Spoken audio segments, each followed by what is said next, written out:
алейкум. Витаю вас, друзья. Сегодня 20 мая 2024 года, 15 часов 59 минут пока еще по Берлину и 16 часов 59 минут по Джахару. Друзья, я вас всех приветствую. Так, сегодняшний свой стрим я назвал «Путин ликвидировал президента Ирана Раиси».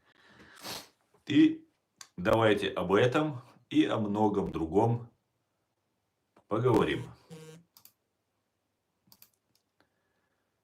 Напоминаю вам, друзья, все, кто находится за пределами фашистской России, временно оккупированной Чеченской Республики Ичкерия, я всех вас призываю только смотреть, не писать, не писать комментарии, не ставить лайки и не пересылать. Все остальные, пожалуйста, помогайте нашему общему делу. Распространяйте ссылку на наш стрим, задавайте свои вопросы, пишите комментарии и ставьте лайки. А теперь давайте начнем, Дион. Как обычно, по уже давно заведенной традиции, мы посмотрим на труды украинских воинов, о которых нам сообщает Генеральный штаб Вооруженных сил Украины. За прошедшие сутки уничтожено и ранено 1400 террористов, 14 танков, 35 боевых бронированных машин террористов, 50 артиллерийских систем бандитских, 2 РСЗО, 4 антиаэркрафта, 81 БПЛА террористов, крылатая ракета бандитская, 1 бандитский кораблик, 60 автомобильной техники и цистерн бандитов и 2 спецтехники бандитской. Слава ЗСУ! Слава воинам Украины! Так, друзья. И давайте дальше. Как мы понимаем, в Украине сейчас жарко. Особенно жарко. Жарко уже давно в Украине, но сейчас особенно жарко. Ну, давайте, продолжая эти же новости, немножко вам сообщу. В результате украинского удара по бухте аннексированного Россией Севастополя в ночь на 19 мая мог быть серьезно поврежден или потоплен как тральщик Ковровец, так и малый ракетный корабль «Циклон». Ковровец, я чуть было не прочитал, Кадыровец. По словам главы пресс-центра Сил обороны Юга Украины Дмитрия Плетенчука, сейчас ВСУ проверяют эти данные. И если информация о поражении «Циклона» подтвердится, то вероятность того, что в Крыму теперь не находится ни одного носителя крылатых ракет РФ, можно будет считать крайне высокой. Слава ЗСУ!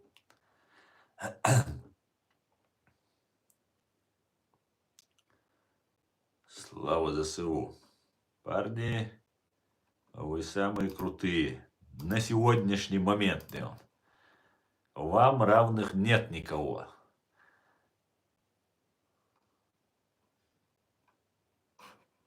Так, что еще? Ну, давайте немножко расскажу вам про Раиси,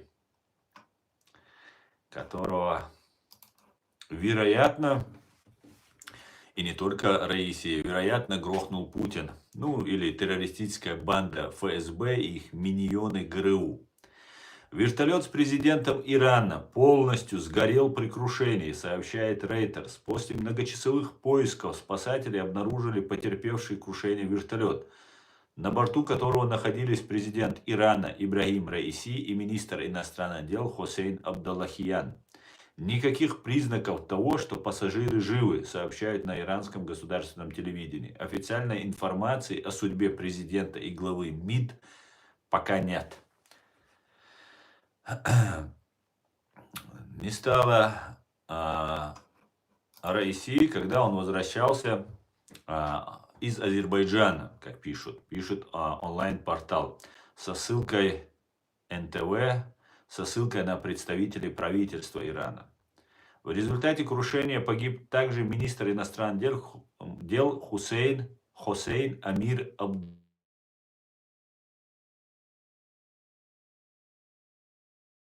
Абдаллахиян, находившийся в вертолете вместе с Раиси. Всего на борту было 8 человек, никто из них не выжил. Исполнять обязанности президента Ирана будет Мохаммад Мохбер, первый вице-президент страны, сообщают иранские СМИ. В соответствии с иранской конституцией в течение 50 дней должны пройти внеочередные президентские выборы. Вот и нету президента. Самое интересное в этом...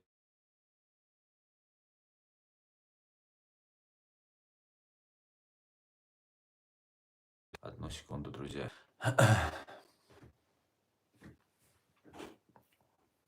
Дело в том, что там летело 3 вертолета, и по какому-то странному стечению обстоятельств президент и министр иностранных дел, не знаю, кто был в других 2 вертолетах, но в одном из вертолетов находилось, как мы знаем, как минимум 2 самых главных чиновника в стране.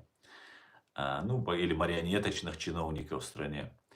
Потому что у них немножко ситуация управляется аятоллами. И улетели 2 вертолета. Тот упал, эти улетели, благополучно добрались. Странно ведь, да? Так, валейкум ассалам, Лев Аллаха. Кто ты, воин невидимого фронта, чтобы это комментировать, говорит Светлана. Нет, почему же я я воин не невидимого фронта. Я воин видимого, наоборот, очень даже видимого фронта.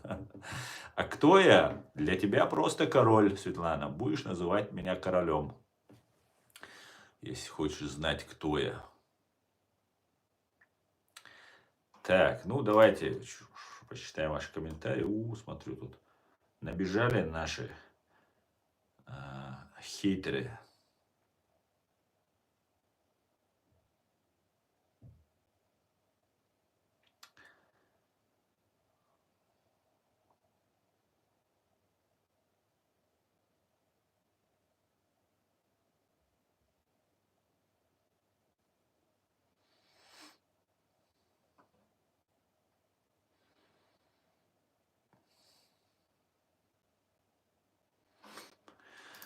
Да, я смотрю, тут самые мои верные подписчики, или не подписчики, зрители, потому что они не все подписываются. Это, конечно же, наши хейтеры. Ха-ха. Молодцы, так держать. Не было бы вас, у меня бы не было столько просмотров. Вы даете заряд Ютубу, чтобы он показывал, что активность на моем канале. Пока я вас исключу. Только подписчики. Понятно вам? Так, хейтеры, вы должны быстро подписаться и заходите.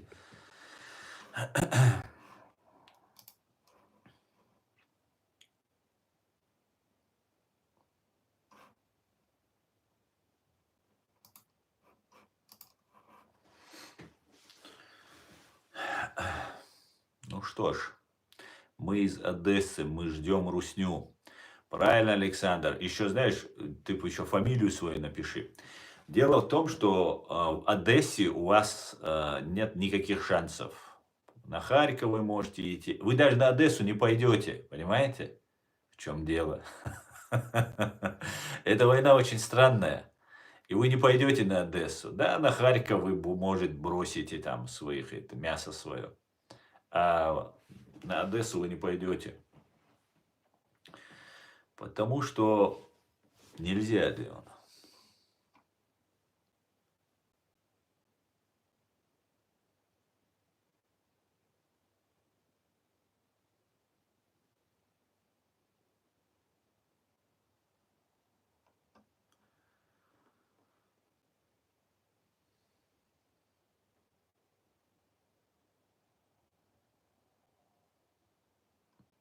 Параболемове.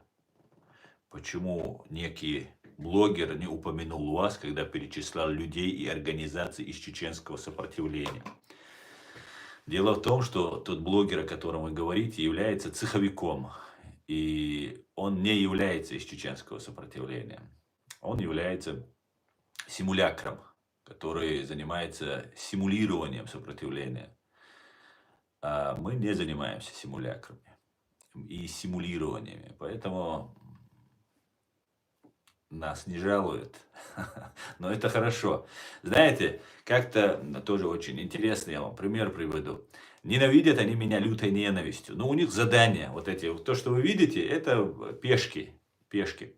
За ними стоят те, кто их заставил или предложил им заниматься вот этой деятельностью. Чтобы они не понимают, что они засвечены. Дело в том, что мы все фиксируем, и мы знаем. И эти люди, вот эти разные блогеры, тиктокеры, там разные другие, они брошены, как когда-то против чеченцев все засекреченные или особо не засвеченные, вся агентура российская была выявлена и брошена против Джохара Дудаева и чеченского народа.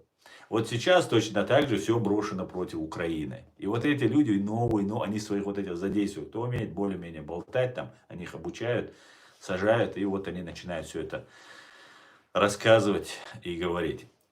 И как-то есть в Америке такое движение появилось, Black Lives Matters, черные жизни имеют значение, после того, как был убит чернокожий в Америке полицейским. Вот это набрало обороты. Я попробовал хайпануть на этом и привлечь внимание к чеченской проблеме. И сделал из этого Black Chechen Lives Matters, чеченские жизни имеют значение. И вот на этом я начал распространять информацию по всему этому. И все мои противники, все, кто лгал на меня, те, кто на меня наговаривал, днем и ночью оскорблял, по какому-то странному образу эти все люди объединились в единый кулак, так сказать, или кулачок, и начали распространять, а я уже распространял эту информацию везде. И вот этот деятель, про которого говорите, там Анзорчик Масхадов, Тумсу Абдурахманов, Халитов, ну, короче, там вот их сколько там, эти, как его, как их фамилия, ну вот, братья там одни есть, по-моему, они тоже там были. Короче говоря, что я хочу сказать, они не могут нас одолеть, потому что аргументация у них нулевая, и мы на правильной стороне истории. Таким образом, но они хотят заморать меня своей вот этой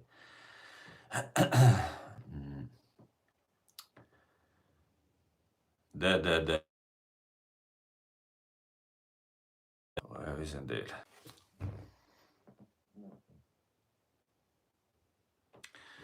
Так, сбивает, короче, меня тут звонки разные поступают, видимо, что-то срочно, да.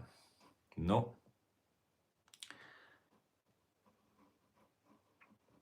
я просто доверяю именно вам и удивился, что вас не упомянули эти деятели. Он перечислил кого угодно, кроме вас. Очень жаль, что столько людей среди кавказцев работают на русских. Пара Балимовой. Большому, к счастью, наверное, не так много работает на них. Дело в том, что их специально обучают и нам показывают. И кажется, что их много. Да? Когда вы попадаете в больницу, кажется, что все болеют. Попадаете в изолятор следственный, думаете, все сидят. Поэтому кажется, что вот такая создается. Плюс создается такая аура вокруг них, что они очень, их много, их поддерживают, много просмотров, там, 3-10. И им всячески помогают в этом. Всячески помогают. Начиная от Хадарят до Навальнят. Все они там одним миром, ну, россияне, одним словом, россияне. Поэтому не так их и много на самом деле. И если бы их было бы много, и мы были бы маргиналами, как они хотели нас представить, как они много трудились для того, чтобы нас представить, то в итоге они бы не обращали бы на нас никакого внимания, хотя они и так не обращают внимания, но это только видимая часть. А так бы они и невидимую свою, вот эту главную невидимую свою часть, необращания внимания, они бы продолжали бы. Ну, увы и ах. Увы и ах, чеченский народ хочет свободы, чеченский народ хочет сатисфакции за геноцид, который совершила фашистская русня по отношению к нему. А вот эти люди делают все, чтобы увести. Сперва они увести людей, мысли людей от реальной проблемы. Дело в том, что Россия специально этого Кадырова накачивала. Если вы обратили внимание, если вы пишете слово Кадыров, это уже такой тренд раскрученный, сразу просмотров прибавляется. Да? И нас хотят представить противоборствующие друг с другом чеченцев. Гражданскую войну нам хотят навязать, представить миру, как они ее представили. Они протолкнули эту идею и держатся на ней. И вот эти люди продолжают то же самое делать. К большому сожалению, многие не понимают, когда ты им объясняешь. Им нужно, чтобы была борода, чтобы были сбриты усы, чтобы ты каждые 5 минут поднимал палец, иншаллах, машаллах. И все, вот тогда ты свой. Неважно, погоны у тебя КГБ, погоны у тебя МВД, ГРУ, неважно. Главное, машаллах скажи, да, вот, джазакаллаху хайру, там, что там, еще там, и так далее. Все, и ты, короче говоря, на коне.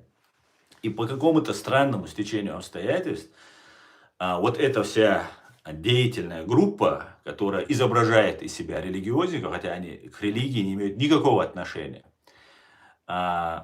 эти люди представляют нас религиозниками.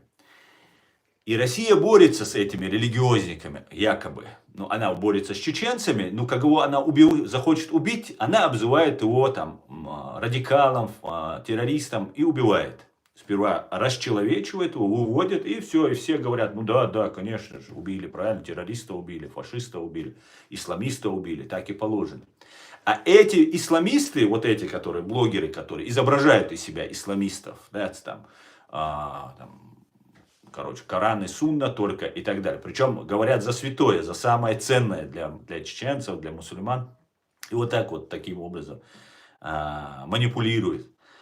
Так вот, Россия заявляет, что она борется с терроризмом, с исламизмом там, и так далее. И если вы обратите внимание, все вот эти так называемые блогеры, религиозники, исламисты, а это и есть вот настоящие исламисты, просто к исламу они отношения не имеют, как настоящие исламисты.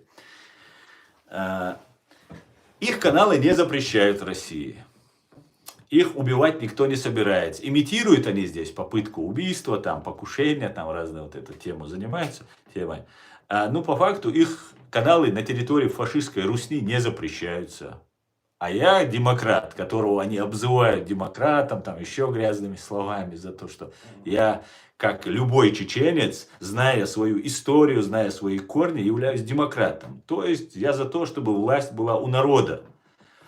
И все, это не христианская, не мусульманская демократия, есть демократия, власть народа. Живут там мусульмане, значит, это мусульманская демократия. Живут там христиане, значит, это христиане. Живут атеисты, значит, это страна демократическая, где живут атеисты. И все. Это форма правления. Как ты Богу молишься или вообще ты не молишься, это вообще никого не должно волновать. Но Россия, которая борется якобы с исламистами, борется со мной.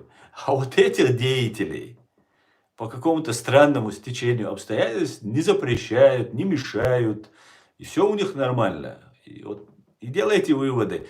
И чем я считаю то, что я делаю полезно, так это как минимум то, что я показываю, что как относятся к тому, кто не является их человеком. Это тебя иноагенты заносят, это тебя запрещают на территории фашистов. Иноагент — это расстрел, значит, это ты шпион, значит, это тебя будут расстреливать на законных основаниях. То есть по фашистской вот это руснявым законным основаниям приговаривают вас к смерти, если вас объявляют иноагентом. Кто-то, наверное, у них там свой иноагент внедренный. А так, остальное, в принципе, я смотрел эти списки. Там в основном, можно сказать, те, кто реально заслуживают быть иноагентами. То есть нами, свободными, неподвластными фашистской Русне и ее спецслужбам человеком. Поэтому делайте выводы, смотрите, а я вам просто показываю пример. Смотрите, в конце концов, меня, скорее всего, не станет. Скорее всего, потому что ну, они пробуют, ну, посмотрим, все в руках Всевышнего. Но вам это будет всем, и в первую очередь я это делаю для чеченцев, это будет хорошим уроком, чтобы вы знали, как вас обманывают. Как вас обманывают. Хорошо, пойдемте дальше. Так, Мичауэр, Тамерлан. Маш, Дейлер, Саламаш, Оль, Тамерлан. Хоуэль, Маш. Так, давайте. Это крушение вертолета с Раисом было операция масса... Ага, из разведки Алиева. Израиль очень тесно самодействует с Баку. Взаимодействует, наверное. Ну, я не знаю, конечно. Я предпочитаю считать, что за этим стоит Путин и Патрушев. Вот что я считаю. У меня нет доказательств, да, взаимодействия, конечно. Израиль это Ближний Восток, и Израиль взаимодействует с очень многими странами. Это очень хорошо, отлично. И это не является доказательством, что именно на Раисе Масад напал. Хотя исключать нельзя, но я считаю, что мне ближе версия, что все-таки за этим стоит Русня. Я просто доверяю именно вам, так это я читал. Я очень рад, что нашел ваш канал, потому что я сам не чеченец, и я верил искренне в искренность этих людей. Очень хорошо, что вы нашли наш канал. Говорите другим о нас. Мы говорим о проблемах чеченцев. И не только, конечно же, чеченцев, а вообще в целом против той имперской, диктаторской, фашистской политики России. И говорите всем, говорите, что есть наш канал. Говорите и рассказывайте людям. Пусть знают, что среди нас есть люди, которые вводят и вас, и нас, чеченцев, в заблуждение. И очень хорошо. Все отлично. Спасибо за поддержку. Ты чеченский еврей, говорит Суаиб Мадаев. Суаиб Мадаев, а ты подхолопный лжец. Понимаешь? Ты лжец. Ну, ничего страшного бывает.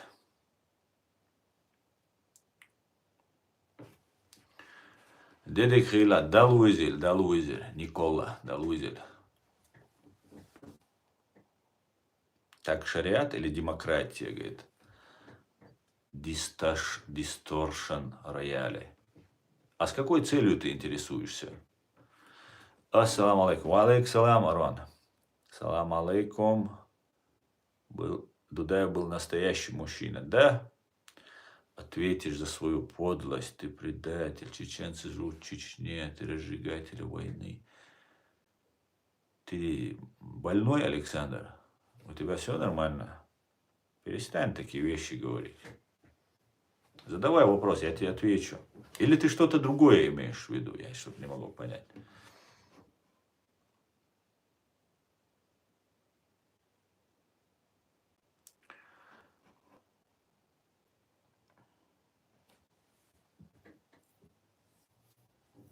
Что-то ты свои прыгаешь с кочки на кочку. Ты объясни, я чеченский еврей или американский шпион? Или это все вместе у тебя получается? Ты определись для начала, да? Не будь под холопами. Будь свободным чеченцем. Хотя ты не чеченец, ты, наверное. Эх.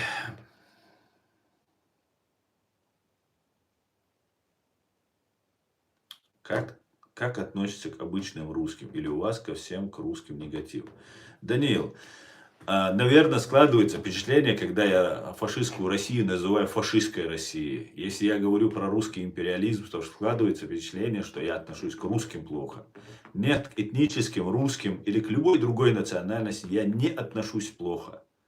Я вот честно клянусь вам. Вообще в голове, в мыслях нет этого. Но у меня есть проблемы с русским империализмом, который оккупировал мою страну и убил 300 тысяч моих граждан, посадил нам сверху самое дерьмо из нашего народа, извиняюсь. И после этого преступники, убийцы еще нас унижают, оскорбляют, дискредитируют. И я вынужден говорить об этом, и буду говорить. Конечно же, я не имею в виду всех русских. Я говорю про русских империалистов, которых большинство, к сожалению, и не только русские являются русскими империалистами фашистской России. И террористическая банда ФСБ, наследница КГБ СССР, которая имеет свои филиалы в Украине и во всех других постсоветских республиках. Поэтому вот вам мой ответ. Вот вам мой ответ. Нет у меня никакой предвзятости к русским. Но я в данный момент, занимаясь этой деятельностью, конечно же, сейчас осторожно. Были последние Курочкины, которые я к себе подпустил, которые просто стелились как только могли. Но в итоге выяснилось, это засланные просто мерзавцы оказались, которые ездили по ушам. Поэтому держусь на дистанции от русских. Пока держусь. После войны и деоккупации нашей страны, там посмотрим. Как-то так, Леон.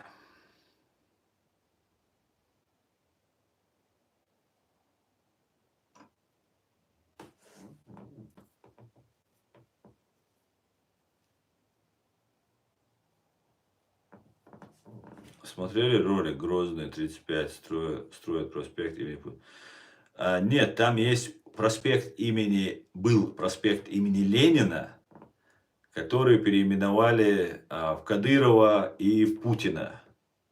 Эта улица идет.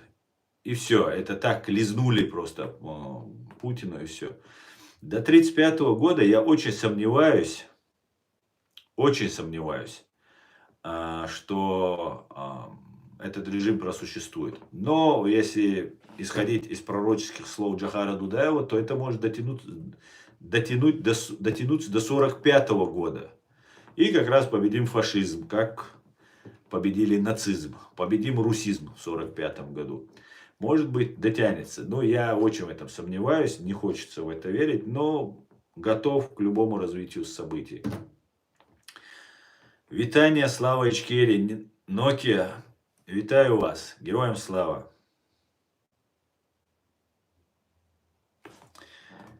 Так, лжец Соиб Мадаев покидает нас. Лжец и пустослов, публично оскорбляющий, возводящий ложь, пропагандирующие, все будут блокироваться, лгущие, обманывающие и так далее.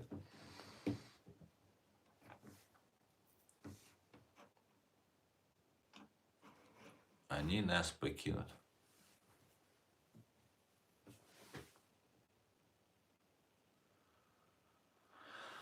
وعليك السلام إسلام ده سايو الحباداركش ديريس خول وعليك السلام ديريس خول مسيرة بول ويدا لأتو.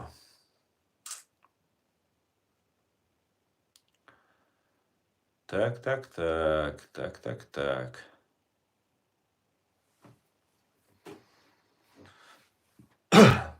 Россия непобедима. Конечно, Наталья Кукурина. Конечно, непобедима. Конечно, непобедима. Кто же ее победит? Кому она нафиг сдалась побеждать? Она непобедимая, лежит в собственной луже. Знаете, что Путин поднял Россию до уровня колен Китая? Видели фотографию, где она у меня тут была? Ну, сейчас я не смогу вам показать. Сидит, картинка. Сидит Си, и у его ног сидит на арфе, или на чем он там играет, на балалайке, на русской балалайке. Что-то куда-то ваш великий стратег вас не туда ведет. Вам не кажется, а? Ну, видимо, вас все устраивает. Ну ладно, ладно. Нас тоже устраивает.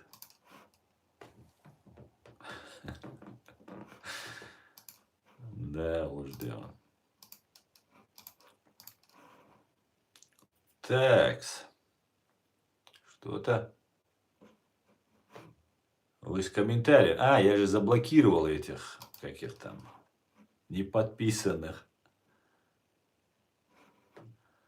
Поэтому у нас так тихо, Дион.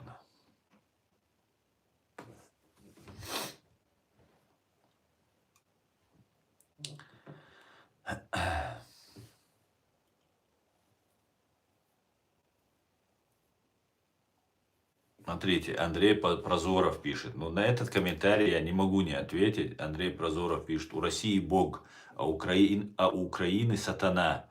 Вилы знак сатаны, говорит. Это говорит человек, у которого на Красной Кровавой площади лежит их Бог, Ленин, которого они не хоронят, как мумия фараона. Представьте? И эти люди, правда, верят. Конечно, с вами Бог, только этого вашего Бога зовут Ленин. И это дьявол во плоти был. Понимаете? Конечно. А вилы знак сатаны. Да, вилы знак сатаны. Я не знаю, где вы видели сатану и откуда у нее вилы. Может, вам на картинке коммунисты нарисовали. Но что-то я не слышал, чтобы у сатаны были вилы. Есть трезуб у украинцев. Как-то так, Дион. Прозоров, похороните своего трупик Ленина, а потом про Бога что-то там заикайтесь. Знаете, коммунисты, я тоже думал, что коммунисты были атеистами, что они боролись против всех религий, как мы знаем, всех убивали, расстреливали, там, запрещали верить в Бога. Но они на самом деле, как меня просветил профессор Абдурахман Авторханов, в этом деле русские создали себе новую религию. И они поняли, что без религии нельзя народом управлять. И создавали новую религию. Не получилось у них этот коммунизм до конца создать. И после Второй мировой войны они разрешили, взяли сперва они все религии запретили, потом они их после Второй мировой войны, когда люди начали возвращаться, на войне, как известно, атеистов не бывает. Эти люди начали потихонечку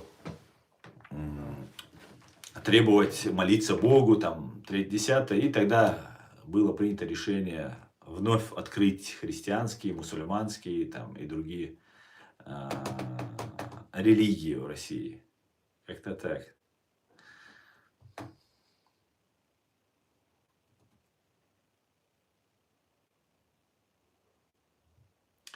Китай это уже экономическим, понимаем, хозяин в Дальнем Востоке. Путин пришел к Красному императору.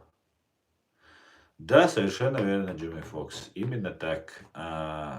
Но дело в том, что Дальний Восток, конечно, китайцы займут.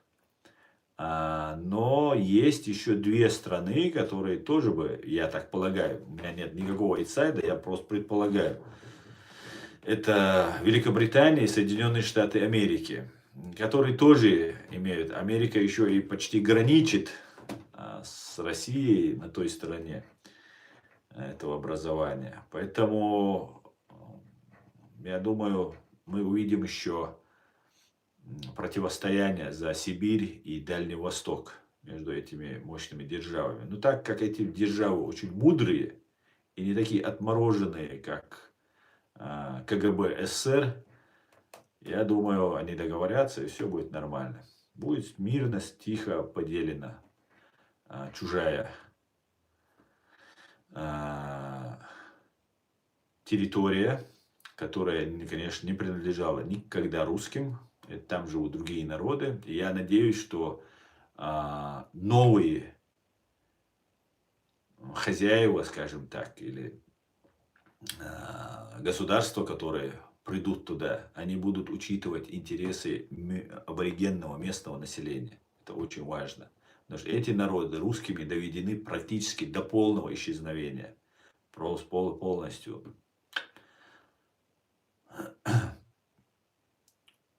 И правят в России из кладбища. Кремль – это кладбище, и там похоронены сатанисты.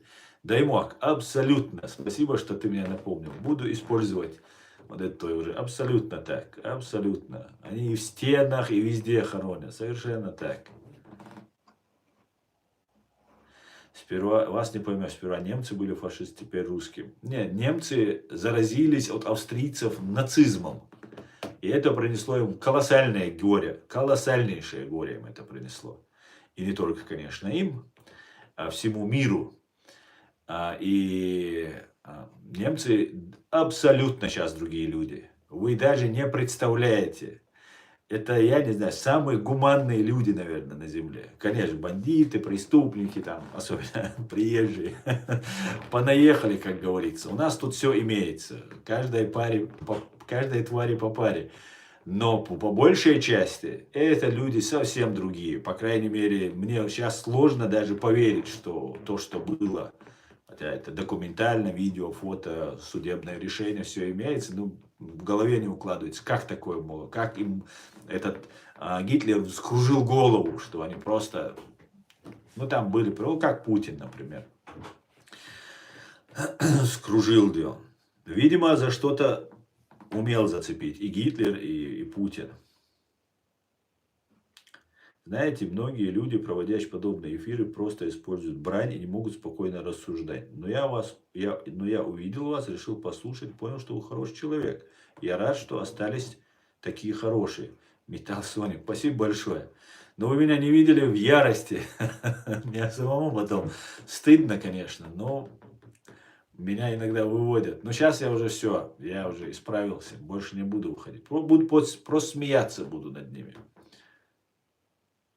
Ненависти нет, лишь рассуждение. Да, пусть люди понимают, сами доходят. Моя задача предоставить факты, а люди сами уже выбирают, верить в это или нет. Моя задача сказать правду. И за 5 лет у нас чеченцы, вообще чеченцы, я вам скажу, очень требовательный народ, я вам скажу.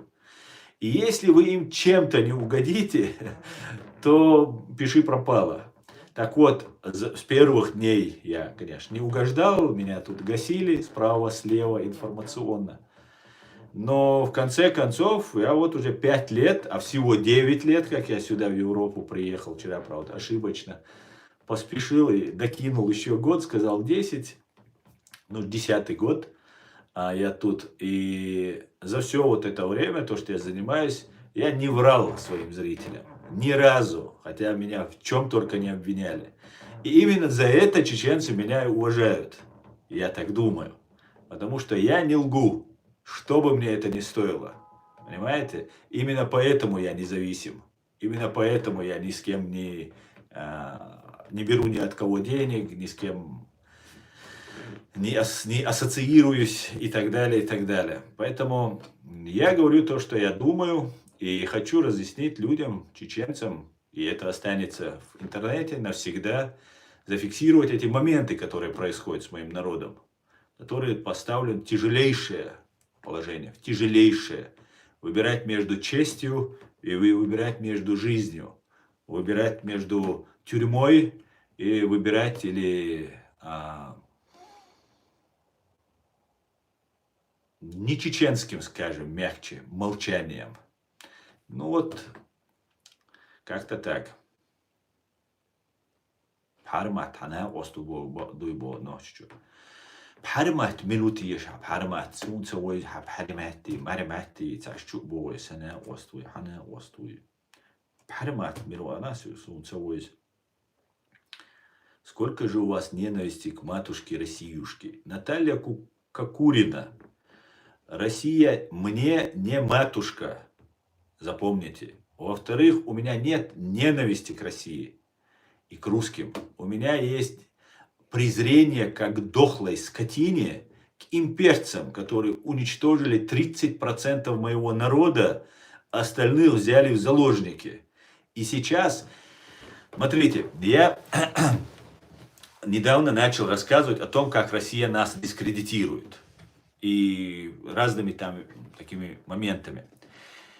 И каким-то вот странным образом Кавказ Реалии, Радио Свобода, какие-то блогеры, какие-то там, ну, наверное, полезные идиоты тоже подхватывают эту ситуацию. Начали рассказывать, как в Чечне какую-то девушку, которая бежала с дома, там, по всем новостным каналам, она 18-летняя, там, или не знаю, сколько ей лет, совершеннолетняя, пишут там, и так далее. И вот она сбежала из дома, и все радио, помойка Радио Свобода, которая сейчас стала самой настоящей помойкой, по-другому я называть не буду. Радио Маршо, которое на чеченском языке было, просто вот эти деятели, которых туда взяли, чеченцы, уничтожили просто, на нет свели. И вот эти люди активно, я начал говорить о том, что Россия нас дискредитирует, пачкает, там, представляет нас какими-то там диким племенем, которые абсолютно не способны к цивилизованному сосуществованию с окружающими. Сейчас начали резко, вот все подхватили, там, чеченка сбежала. Да мать вашу, посмотрите, что творится в Москве, Радио Свобода, я вам это говорю. Посмотрите. Там посмотрите, отец дочь насилует, дочь там сажают, там это, расчленяют, едят. Вы что из этого делаете такую эту ситуацию? А я вам скажу, что они делают. Я начал разоблачать российскую пропаганду против чеченцев. Я начал рассказывать, что Россия представляет чеченцев и кавказцев в целом с антисемитскими выходками, к любовью животными. Почему русские нас называют черными? Вы знаете, чеченцы? Знаете почему? Потому что таким образом нас хотят представить вторым сортом. И знаете, почему русские распространяют, русская вот эта пропаганда распространяет информацию, что кавказцы, ну, выражение есть там, собаки, там, овцы, там, любители вот этих разных. Это зоофилия называется. Этим занимаются люди с психическими отклонениями. Понимаете? И если эти отклонения являются для всего народа нормой, то в таком случае этот народ еще находится на первобытном развитии своем. Понимаете? И самые большие запросы в интернете, я проводил с товарищами небольшой эксперимент, самые большие запросы поэтому, по животным там, можно ли забеременеть от собаки? Я извиняюсь за эти подробности, но просто об этом просто нужно чеченцам донести эту информацию, какой бы она ни была непотребной.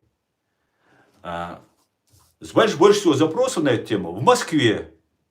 Но почему-то в Перекатном и в Яблоновском поселке есть, в Адыгее, на Кавказе, делается запросов на эту тему больше, чем на 12 миллион из 12-миллионной Москвы.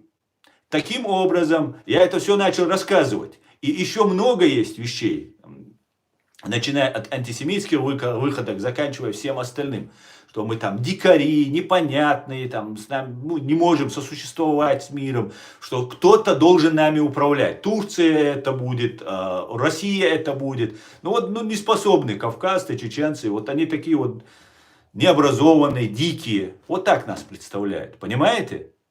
И сейчас, как я начал эту тему поднимать, приводить факты на эту тему, начал усиленно рассказывать, что какая-то чеченка, и смотрите, показывают, чеченка сбежала. Всякое бывает. Чеченка или чеченец, или молодой, может стать наркоманом, может стать там алкоголиком, может девушка там стать кем угодно. Там. Каждый человек имеет свой мир. Так вот, кто-то сбежал, и это на все там транслируется, показывается там. И представляется якобы, что это защищают чеченцев.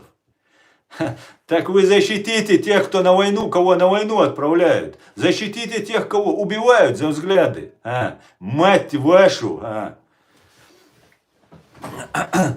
И показывают этих чеченок, которые сбежали, их вернули к себе.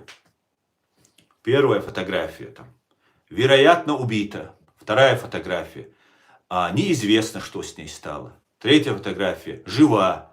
Короче, никаких доказательств нет, что убиты эти девушки.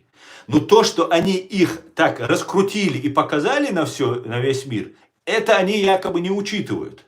Это они не учитывают, что у чеченцев есть такой институт, очень серьезный институт, как семья и репутация. Мы очень серьезно к этому относимся. Понимаете? И за это нас уважают во всем мире. И мы те, кто есть, именно из-за этих институтов, которые мы соблюдаем очень четко. Так вот, вы же их показываете всех. В 2017 году русские террористы Игорь Хвостиков, главарь банды УФСБ по Чеченской во временно оккупированной Чеченской республике Ичкерия, приказал своим в конце 2016-2017 году приказал задержать чеченцев, которые такие лица, как Ингулбаевы делали группы там религиозные, предположительно, такие же там, или Абдурахманов, Тумсо, которые создавали такие религиозные вот эти свои деятельности. И в группах там, в Телеграме, там, я не знаю, ВКонтакте тогда люди участвовали, молодые парни. Их всех забрали, около 200 человек забрали, около 100 человек казнили.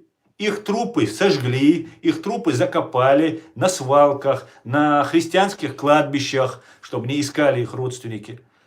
Взрывали их тела, взрывчаткой обвязывая, клали на покрышки, сжигали их тела. Перед тем, как их казнить, отобрали, это ФСБ все делало, это делал второй полк имени Ахмада Кадырова. Это вооруженные силы ФСБ это делали. Это никакой не Росгвардия. Росгвардия это вооруженные силы ФСБ. И вот случилось то, что случилось. Вот убийство, они убили этих людей, они перед их казнью они подписывали протокол о невыезде и каким-то образом оказывали в Сирии. Их телефоны, оттуда они прислали сообщения, мы там на джихаде, там 3-10. А человек, который непосредственно был свидетелем из второго полка имени Ахмада Кадырова, Сулейман Гезмахмаев, сотрудник вот этого террористического образования, бежал сюда на Запад и рассказал мне об этой ситуации. Ну, мы привлекли там внимание, я писал, он дальше продолжил. Он мне не доверял вначале, потому что он всего боялся. Ему немцы отказали в политическом убежище, он здесь попросил. И потом уже ко мне попал. Обычно ко мне попадают, когда уже все надежда вся потеряна, и уже тебя везут на самолет, на депортацию. Так вот, мы раздули эту тему. Я лично причастен к этому и горжусь этим. И мы привлекли внимание, Игоря Хвостикова перевели в Татарстан. Сразу же там произошел теракт, как только его туда перевели. Это матерый убийца, этот Игорь Хвостиков. Так вот, Новая газета начала помогать Сулейману Гезмахмаеву. И когда ему в этом всем Новая газета помогала, а Елена Милашина такая, защитника якобы чеченцев, там вся такая молодец, антикадыровская такая деятельница там, и так далее, она написала то, что, когда уже начали об этом говорить, что в Чечне убивают геев. Там не было ни одного из этих, а были убиты совсем другие люди. И чтобы не говорить, что убиты люди, которые против этой оккупационной власти, они никакие не радикалы, они никакие не там исламисты, это мусульмане, как и я. Да, может, некоторые вещей, как я, они не понимают, но это дело времени, мы объясним и им, донесем, мы говорим правду, а правду все услышат, рано или поздно услышат. Так вот, этих людей убили, Новая газета начала писать, когда ПАСЕ принимал закон, поэтому был возбужден московский механизм, так называемый, тоже оскорбительно назвали, Москву могли по-другому назвать. Да? Для чеченцев московский механизм. Ну, длинная рука фашни везде действует. Вот эти русских империалистов. И там ПАСЕ, по-моему, это был принят этот закон, или в ПАСЕ, да. И там указывается перечень, там, за религиозные взгляды убивают, там, за там, политические взгляды, за вот эти ориентацию, вот за это убивают. Это все прописано там. Да, так и есть. Убивают и за это правда. Просто за ориентацию убивают вот столько. А других убивают вот столько. Вот, не помещается. Вот столько убивают. 1000 раз убивают больше. Понимаете? И Новая газета Милашина делает акцент, что убивают вот именно вот эту группу людей. Хотя в этом случае не убит ни один из них. Понимаете? Вот как Россия и вот эти наши якобы друзья, наши заступники с Новой газеты, там какие-нибудь там другие, вот как они сперва входят в доверие нам, а потом берут и нас искажают. Вот чем занимается фашистская Россия. И самые их либеральные, самые их, ну, якобы, ну, честные, объективные. Вот чем они занимаются. Понимаете? И вот сейчас они начали раздувать. Я только затеял, рассказал этот случай. Ну, и все, и пошла тема. Начали какая-то девушка там. Да посмотрите в России, я же прекрасно знаю, что вы сами это знаете прекрасно, лучше меня. Что происходит, посмотрите. Об этом не говорят. Почему? Потому что нужно чеченцев представить дикарями. Показать, что смотрите, а что там было, откуда мы знаем. Может, девушка просто там ее папа поругал, может, побил. Может, мама ее побила. Она обиделась, сказала, пошли вы к черту, и сбежала с дома. Молодой характер, все что угодно. Потом осознала, подумала, вернулась. Но нет, это нужно раструбить, показать, что чеченцы... Вы должны не чеченцев в таком случае, а чеченок тогда показывать. Потому что именно чеченки ведут эту политику. Мы не говорим своим матерям, своим там, сестрам, женам. Все женщины сами делают, понимаете? Нас еще учат, как нужно сохранять их честь, как мы должны себя вести, там, не лезть мужчина в женское. Вы думаете, у нас женщины какие-то забитые? Это ничего подобного. В отличие от российских женщин, наши женщины имеют намного больше прав. Понимаете? И только я знаю одних чеченцев, которые своих женщин называют честь. Си. Понимаете? Женский род в чеченском языке обозначается как честь. И нас представляют демократов. 1000 лет чеченцы живут при демократии. Мы были язычниками, мы были демократами, мы стали мусульманами, мы остались демократами. И потом попали в коммунистическую вот эту оккупацию. И все равно продолжали держаться на своих демократических принципах. То есть на плюрализме мнений, на свободе, на равенстве всех. Без аристократии и рабов. Мы равны, и мы этим гордились всегда. Нету выше чеченца никого, и нету ниже чеченца никого. Вот какая у нас философия. Понимаете? А вы нам рассказываете, что мы наши женщины воспитывают наших мужчин. Понимаете? У нас говорят нейнмот, материнский язык, как муттершпраха, как немцы говорят. Понимаете? Вы даже не знаете. И это делают, знаете, не американцы это делают. Это делают не немцы. Это делают русские, которые считают, что они нас знают. А где чеченский эксперт среди русских? Нету. Нету. Русские эксперты говорят за нас. А чеченский, где независимый, свободный чеченский эксперт? Таких не приглашают. Понимаете? На радио «Свободу» там разную и так далее. Вот чем они занимаются. Вот этот впрыск такой идет. Понимаете? Как-то так. Так, давайте. Где-то я видел чертовку. Привет, чертовка. Шалам алейхум, чертовка. А сам, о, Ичкерия сила. Однозначно, Шамсудин. Однозначно, да.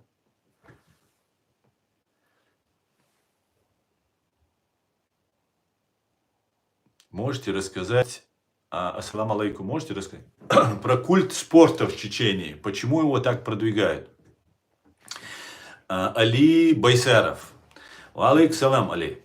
Дело в том, что чеченцы, вообще чеченская культура, это милитари культура. У нас я не знаю, это может быть было и 400 лет до этого, но последние 400 лет мы находимся в состоянии войны с фашистской Россией. Россией, там, предшествующей ее там, образованию. И все время мы в состоянии войны. Поэтому наша культура это милитари, военная культура. И, ну, как известно, военный должен быть не просто метко стрелять, но и физически вынослив и сильный. И спорт, сила в чеченском обществе, она ценится, уважается. Ну, просто сила и грубая сила без культуры, она презирается, чтобы имели в виду, что сила это не все. Сила в любых народах уважается, и у чеченцев в частности тоже. Но сейчас чеченцы поставлены в такое условие, когда у нас нет возможности по-другому добиваться каких-то своих целей. Понимаете? Социального лифта нет, так называемого. И чеченцы, молодые чеченцы, которые очень амбициозные, это не отнять у чеченцев, и они пытаются как-то выбиться.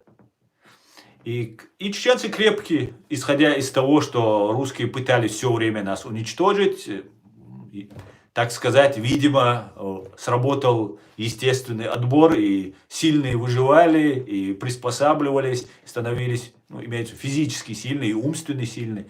И в этом плане чеченцы, мне кажется, очень физически бывают, богатыри хорошие бывают у нас.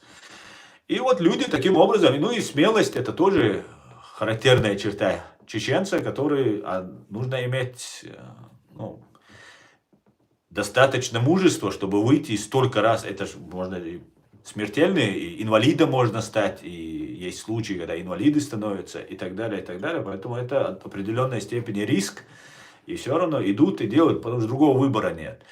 И самое еще момент, самое главное, чеченцев хотят сделать, из чеченцев делают Россия казаками, делает казаки. Ну, казаков они убили всех настоящих, и вот кизяков наделали. Сейчас вот из кадыровцев делают кизяков. И все спортивные клубы в Москве, в России контролируются российскими спецслужбами, ГРУ больше чаще всего и ФСБ. И для того, чтобы все эти спортивные клубы взять под контроль, я помню это время, как они брали под контроль, потому что, ну, не буду удаваться. И, короче говоря, поступила информация якобы, что Докка Умаров, наш президент, потом который стал руководить Имаратом Кавказ, военным образованием, что якобы он сказал, что нужны чеченцы выносливые в горах, нужны очень крепкие спортсмены нужны. Потому что душа, сердце есть, а физически ты слабенький, значит, ты просто погибнешь. Поэтому нужны крепкие. И после этого, я помню, в Москве были слухи, что там берутся под контроль, потому что, ну, брали под контроль. Вот. И сейчас, когда мы видим там чеченских бойцов и так далее, нам их показывают для того, чтобы представить, что чеченцы живут отлично, занимаются спортом, добиваются успехов, что у них все нормально, что фашистская Россия не угнетает чеченцев, не преследует чеченцев. Вот для этого нам постоянно показывают спорт. Чеченцы, чеченцы, чеченцы. Ну и все это вкупе, я считаю, что именно поэтому чеченцы сегодня отличаются, ну и раньше отличались. Так.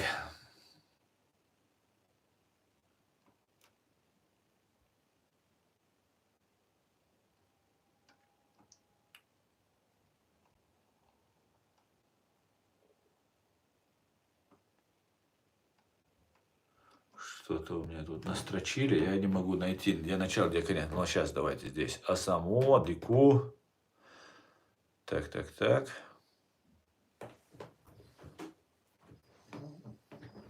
Спасибо, Стелла, спасибо. У нас честь женщины всегда была и есть на первом месте. Ичкерия навсегда говорит. Абсолютно так, Ичкерия навсегда. Абсолютно. А разве плохо, что в Чечне мир и люди живут без войны? Что в этом неправильно? Я сама с Осетии. Виктория, ну, если бы я пропагандировал войну, конечно, это было бы ужасно. Это было бы, и ваш вопрос был бы, или ваш комментарий был бы уместен. Но я не пропагандирую войну, я против войны. Я за то, чтобы фашистская русня убралась с моей земли и наказала убийц моего народа. И все. Никакой войны я не желаю. А если я требую наказать преступников, это не значит, что я желаю войны. Это не значит, что я желаю справедливости. Я не призываю к войне. Наоборот, я призываю не воевать сейчас с Россией. У нас нет ни возможностей, ни сил, ни необходимости. Украинская армия очень хорошо справляется.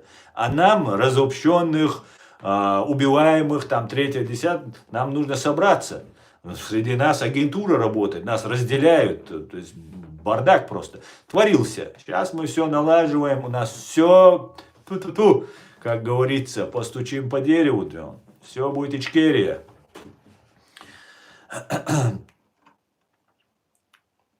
Ложь может обойти полмира, пока правда надевает ботинки. Да, СЦ, ну мы их уже надели, и все нормально. Все нормально. Так, что это за чертила с Нижнего Тагила? Нам сюда зашел. Свободу Ичкерии, ночи будут свободны. Спасибо, спасибо. Дай Мола, дай Бог. Так, ну давайте-ка читаем, в YouTube перейдем, а то... Асан, добрый вечер. Скажите, пожалуйста, как вы относитесь к Тузику? К Тузику как агенту российских спецслужб. Тумсо Абдурахманов является агентом российских спецслужб, который занимался прослушиванием и переводом чеченских бойцов. И, как мы знаем, в основном чеченцы гибли из-за этой прослушки. И он здесь, он сюда вначале приехал как религиозный деятель, чтобы нас представить. Это было время, когда чеченцев массово депортировали, в том числе наша Германия. Массово. И мы митинги проводили. И эти деятели приехали и начали говорить, что мы строим халифат, что демократия это дерьмо, там надо... Извиняюсь, это так они говорили. И вот эти вещи мы перебили. Вот эту пропаганду донесли до местных властей, что это все российские преступники, которые вредят чеченскому народу. И чеченцам объяснили. Хотя чеченцы очень долго мне вели себя так, как бы я не хотел, чтобы они вели. Когда им говорят, тебя обманывают. Он говорит, что ты плохой. Вот. Некоторые извинились, некоторые нет. Ну, посмотрим. Так. Говорят, чеченцы очень уважают лезгин. Что скажете по этому поводу? Как лезгин, наверное, ты меня это спрашивали. Я хорошо отношусь к лезгинам и ко всем национальностям. Тузик похож на индуса. Да, наверное, неважно. Главное, это подхолопные. А на кого он похож, это уже...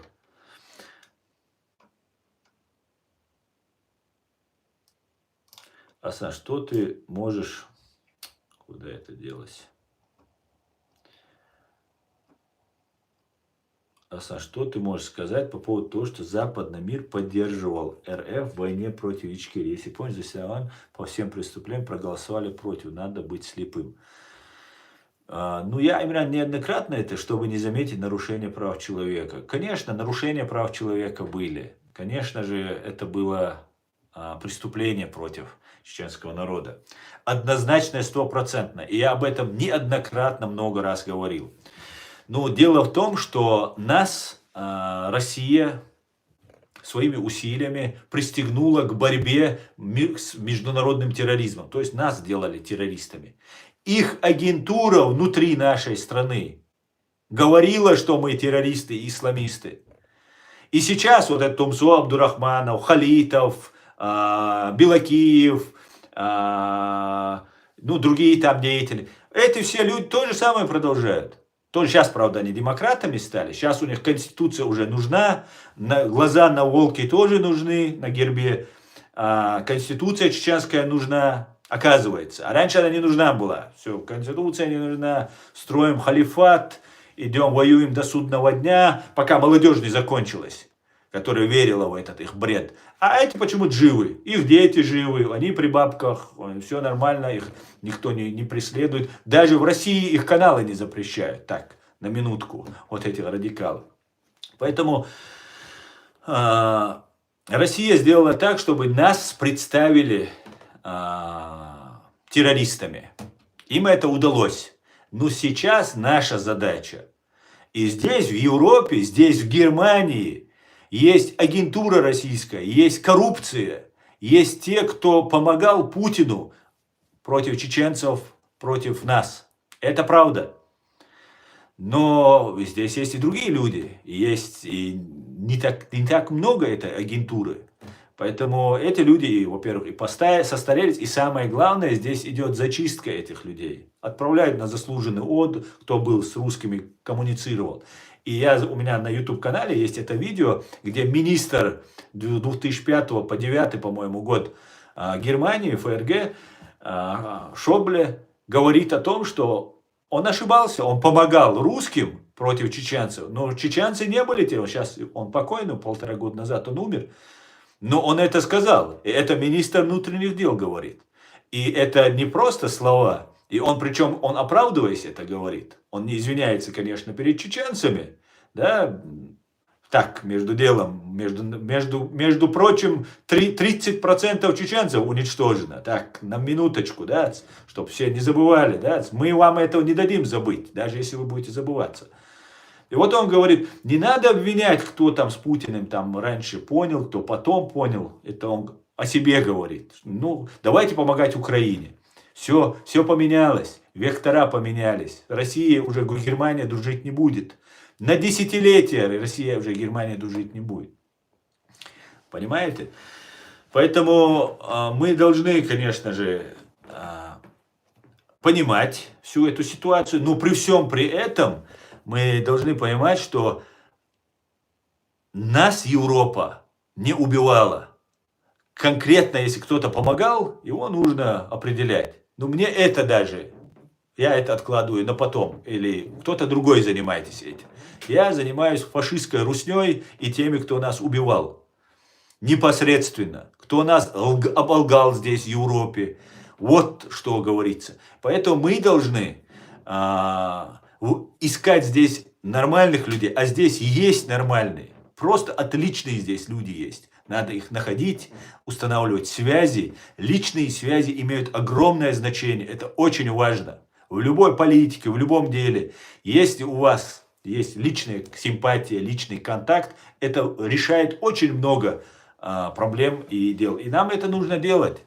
Не назло кондуктору отморожу, пойду пешком, куплю билет и пойду пешком. Нет. Мы должны изучить международное право, мы должны изучить международную обстановку и действовать, исходя из наших интересов. Как-то так. Поехали дальше.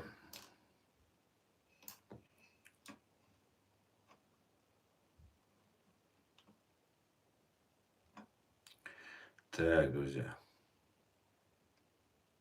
Ложь может обойти полностью. Так, это уже было.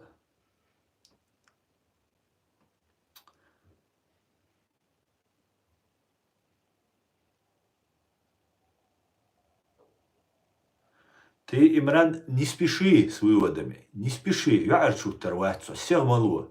Все мало. Слава Украине, свободу Ичкерии. Героям слава, Паша. Паша Хантер. И нет плохой нации, есть плохие люди. Абсолютно с вами согласен.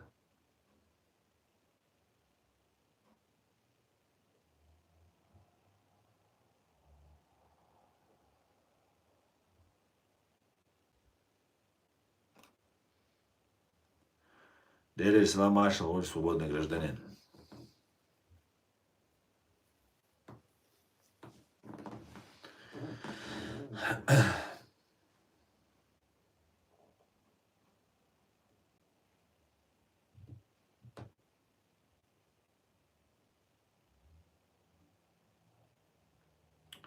Хамас твари, террористы, Израиль в конфликте прав. Вот говорит с непонятным ником. Да, Хамас – террористы и твари, и ублюдки, которые убили невинных людей.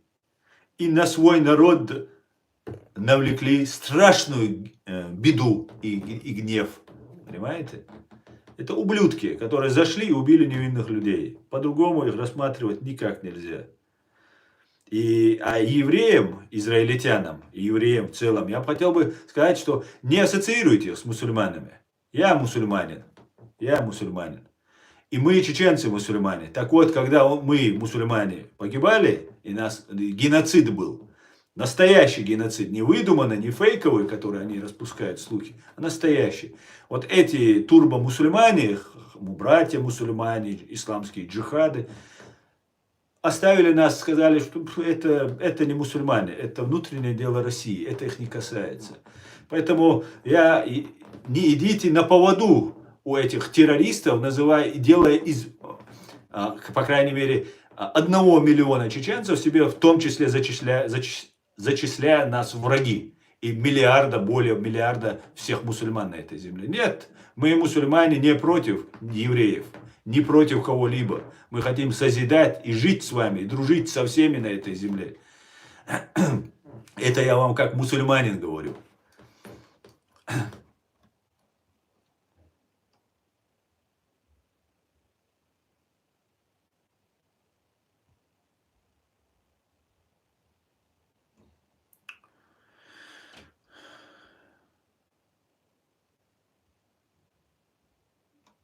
Так, друзья, я перемотаю, потому что очень много.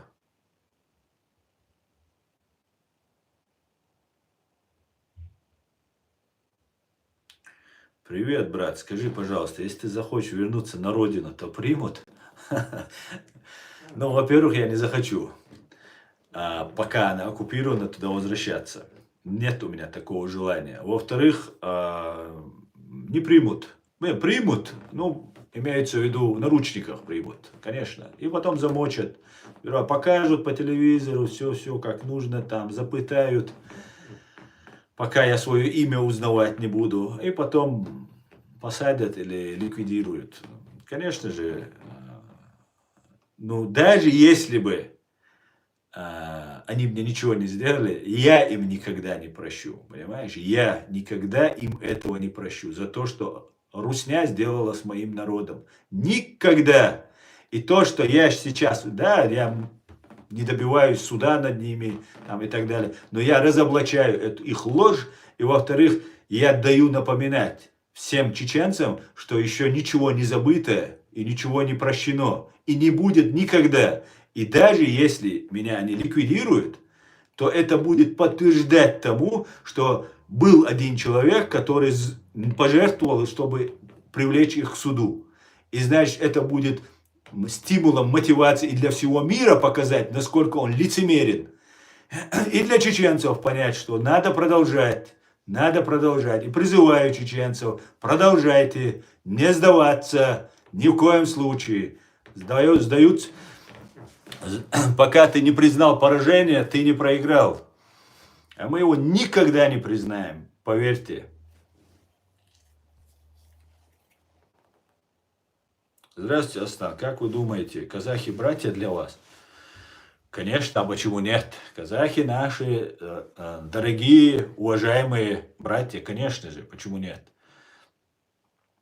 И у меня отец родился в Казахстане, это его родина. Примут, но на их условиях. Да, их условия. Их условия. Хилютель.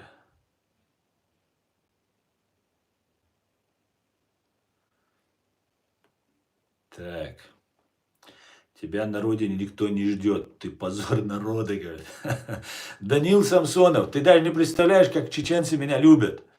Но если ты считаешь, что мой народ российский, то да, то извини. Русский народ и российский народ это не мой народ. У меня есть свой народ.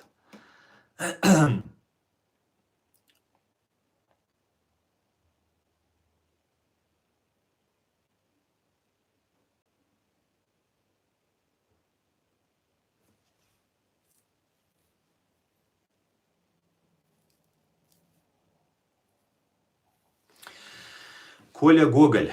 Добрый вечер. Давайте представим, Ичкерия вышла из фашистской Российской Федерации. Я немножко добавлю от себя. Он пишет просто Российская Федерация. Без крови. Что может дать Ичкерия мировому сообществу? Коля, здравствуйте. Я так понимаю, вы россиянин. И вы заботитесь о том, что мы можем дать мировому сообществу. Давайте по порядку. Во-первых, Ичкерия не может выйти из состава фашистской Российской Федерации, так как она туда никогда не входила.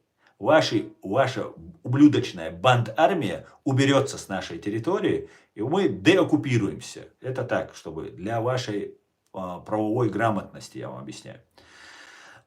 Что может дать мировому сообществу Ичкерия?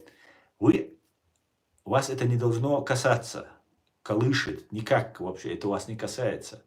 Вы убили 30% нашего народа. Вы должны, если вы христиане, стать на колени и по христианской традиции просить у нас пощады и прощения. Не пощады, а прощения. И выдать всех своих убийц, преступников, которые убивали наш народ. И вам задавать мне такое, что мы вносим в мировое сообщество, мы, одномиллионная нация, уже внесли больше, чем ваши 140-90 миллионов ваших вот этих образований, которые есть. Понимаете? Мы уже внесли. Мы не только внесли, мы на протяжении веков несем это знание свободы, чести, благородства, достоинства. Ну, а если и говорить из материального что-то, у нас есть нефть, у нас есть золото в горах, у нас есть вся таблица Менделеева. Так что не волнуйтесь, и у нас есть мозги, которые мы используем. А это самый ценный ресурс, который есть.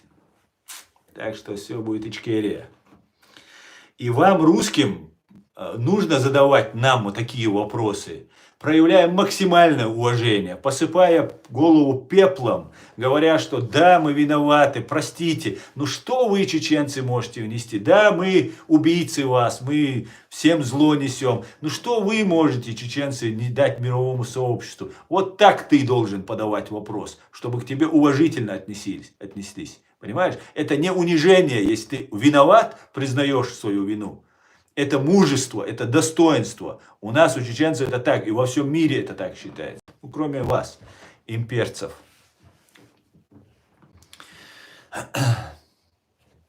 Полностью с вами согласен. С уважением к вам. Спасибо, Руссо. Спасибо. Аса, а объясни, почему чеченцы с дагами не находят общий язык? Можно сказать, даже враждебный. Чертовка. Ну, скажем так, не то, чтобы мы враждебные. Нет, мы соседние, и вообще дагестанцы, это же не одна национальность, это не один народ. Вот сейчас писал Лезгин, это один из народов, более 30 народов проживает, народностей в Дагестане. Мы плохо относимся к тем, кто нас убивает.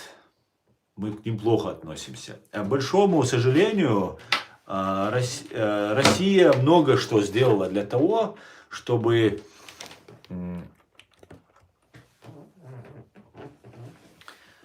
дагестанцы были врагами чеченцев. И самыми жестокими в эту войну, вот в эту вторую русско-чеченскую войну, в первую войну эти кударцы из Южной Осетии отличились. Ну и кроме русских, русские всегда стабильно жестокие, коварные, там, садисты. А в эту войну отличились дагестанцы. И они были самыми жестокими. Убивали женщин, детей, пленных моментально уничтожали. Вот эти вещи сказываются. А так, не россиянам, то есть не врагам чеченцев, не имперским дагестанцам, мы относимся с большим уважением, любим, ценим, никаких проблем. Абсолютно, ни с кем. А вот этих, к сожалению, вот много, сейчас их, правда, в Украине, очень большие потери в Дагестане были, в Украине утилизировали. Те, кто воевал у нас в Чечне, поехали туда, думали, также будет удобно зарабатывать бабки. В Дагестане считалось, вообще, если вы в Ханкалу В Дагестане считалось, перед тем, как жениться, ты обязательно должен отслужить на Ханкале. Раньше другие у них были вещи, а теперь вот эти пророссийские террористы. Это самая ничтожная часть кавказского общества, самая презренная часть кавказского общества. И вот эти люди на Ханкале, если вы попадете как-то на Ханкалу или там заезжающий, выезжающий, как будто вы там в Махачкале или в Дагестане, там огромное количество дагестанцев служат. Как-то так, да.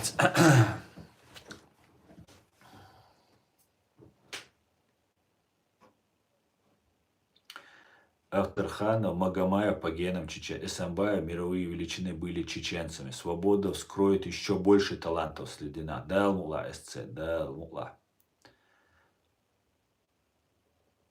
Финляндия вышла из России вовремя и живет счастливо. Да, и никто их не убивает. Салам всем свободным людям. Салам, Астан. Салам, Эд. Салам, дорогой.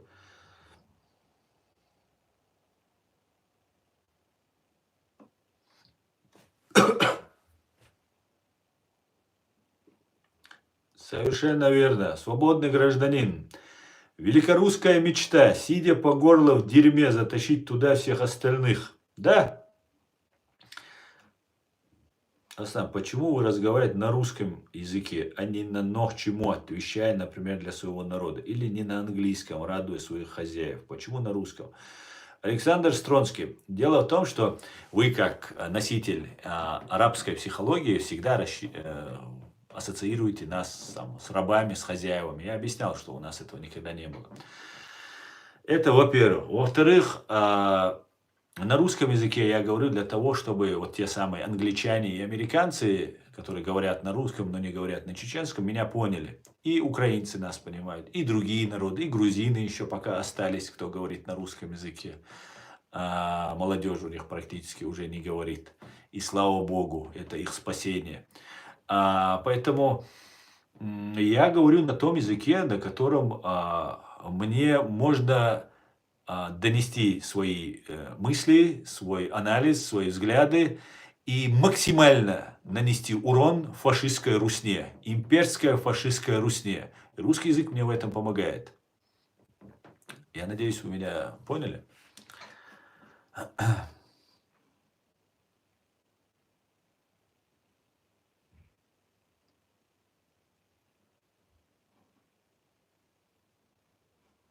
Мой учитель французского в универе говорил, что язык врага надо знать лучше врага. Да, отлично сказано.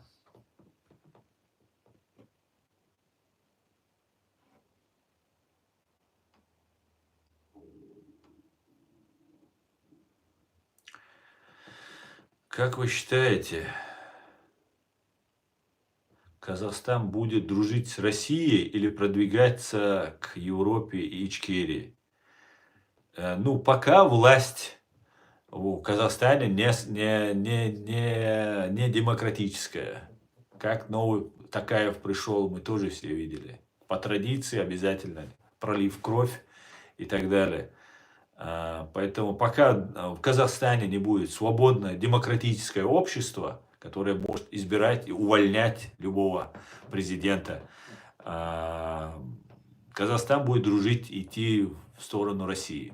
Это правда, к большому сожалению. Сережа думает, что на английском вещание не идет. Да, свободный гражданин. Он думает, что я только тут один тут сижу. Все у нас нормально, не волновайтесь, Леон. За нас не волновайтесь, подумайте о себе. У вас все плохо, Леон. У нас уже было плохо, хватит, Леон. Теперь другая тема.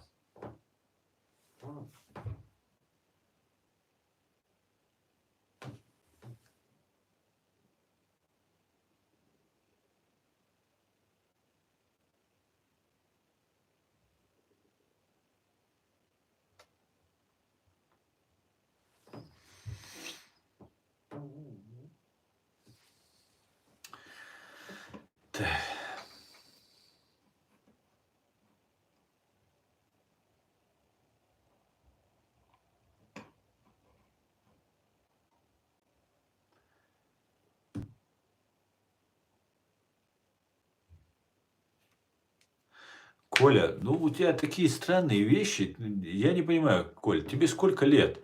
Ты говоришь, скажите, коррупция это нормально для общества? Если нет, тогда почему правящие круги Чечни живут за счет коррупции? Я не понимаю. Так это же ваша элита, это ваша российская ноу-хау, которую вы нам внедряете. Ваша вся система построена на коррупции. Ах, вы что думали, вы поставили российского чиновника, оккупировав чью-то территорию, и он будет не коррупционером, что ли? Когда вся ваша система это суть коррупция. Что, ко мне какие претензии? Иди Кремль, иди там, себя там задавай вопрос. Это ваша тема, да? Ты вообще, тебе сколько лет вообще? Так, мы сколько уже в эфире, друзья? Так, мы в эфире 85 минут. Ну, еще немножечко я с вами посижу. О, отлично. Отлично, парни. 700 человек уже подписались у вас. Я вас всех, друзья, приветствую. На этом канале вы узнаете только правду и ничего, кроме правды. Я вас всех приветствую. Так, что я тут хотел? Одну минутку. Да, пишите комментарии, друзья.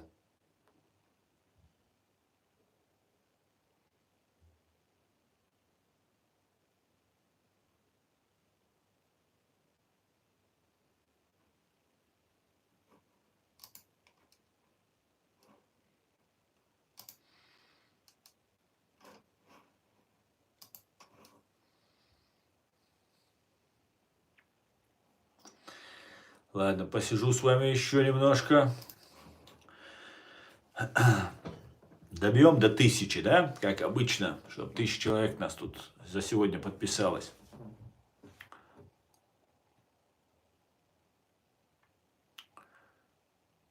Так.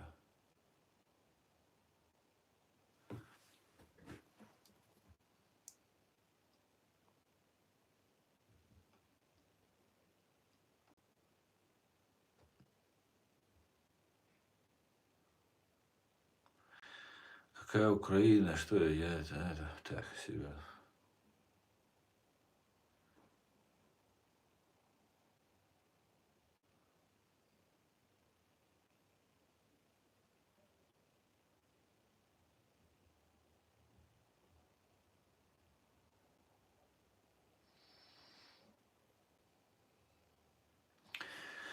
Когда Кадыров сдохнет, то что будет дальше? Биллионс, ну, когда он сдохнет, он попадет в ад. Я так думаю.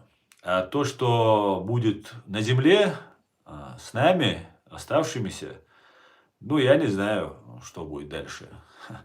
Я знаю, что если Путин не уйдет от власти, Кадырову сын будет возглавлять оккупированную Ичкерию. Ну, вот как-то так.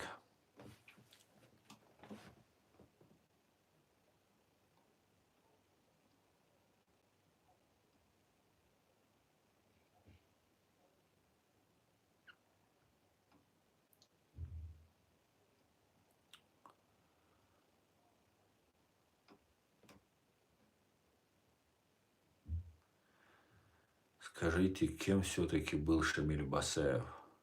Шамиль Басаев был защитником чеченского народа, легендарным генералиссимусом, великим диверсантом, уничтожителем оккупантов, защитником обездоленных и слабых, и угнетенных. Вот кем был Шамиль Басаев. И таким он останется в века.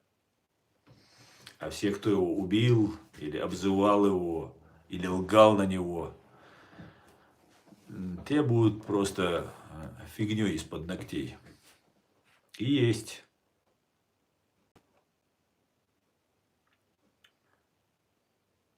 Конечные цели какие? Чего по итогу хотите, говорит Сережа. Сережа, я хочу, чтобы убийцы моего народа были привлечены к уголовной ответственности. Просто я хочу от этого мира, чтобы этот мир дал нам санкцию на привлечение к ответственности этих террористов. Все остальное мы сделаем сами. Мы создадим свой Моссад, у нас все имеется. Есть очень просто огромное количество желающих вступить в наш чеченский Моссад. Мы его назовем Тимирханов или что-нибудь, я думаю, чеченцы придумают.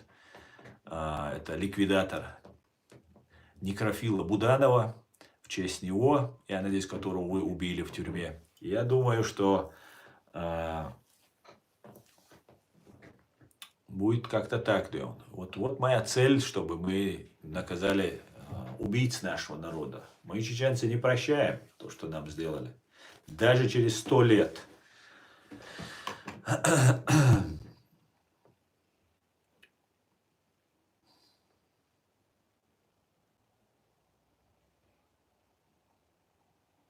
Все русские, которые вам пишут в комментариях, ни один вам не расскажет не меньше 10 русских пословиц. Русский народ – это почти скот. Я это знаю так, как сам русский. Просто мне с детства показалось. Кот Кискин это говорит.